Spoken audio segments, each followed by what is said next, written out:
আগামী 20 মে রাজ্যে পঞ্চম দফার ভোট গ্রহণ। তার আগে শুক্রবার এই মর্মে সাংবাদিক সম্মেলন করলেন অতিরিক্ত মুখ্য নির্বাচনী আধিকারিক অরিন্দম নিয়োগী। পঞ্চম দফায় রাজ্যে ভোট হবে বনগাঁ, ব্যারাকপুর, হাওড়া, উলুবেড়িয়া, শ্রীরামপুর, হুগলি এবং আরামবাগ, এই 7 লোকসভা কেন্দ্রে। পঞ্চম পর্যায়ে লোকসভা সাধারণ নির্বাচনে ভোট গ্রহণ করা হবে আগামী 20 মে সকাল 7টা থেকে সন্ধ্যে 6টা পর্যন্ত। 7টি লোকসভা কেন্দ্রে এই ভোট গ্রহণ পর্ব চলবে।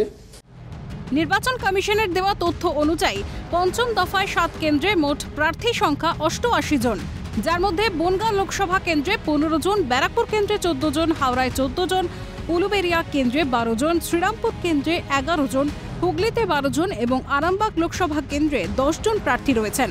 7টি কেন্দ্রের মোট পোলিং স্টেশনের সংখ্যা 13,181টি, যার মধ্যে মহিলা পরিচালিত পোলিং স্টেশনের সংখ্যা 1,407টি এবং মডেল পোলিং স্টেশনের সংখ্যা 93টি।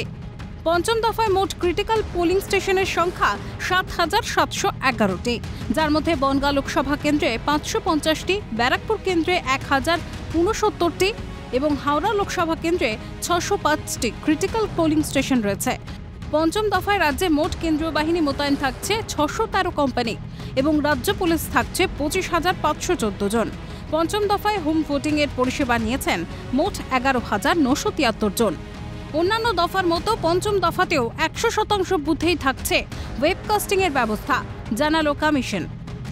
ক্যামেরায় অপূর্ব দেবনাথের সঙ্গে খালিদ জামালের রিপোর্ট, ক্যালকাটা নিউজ।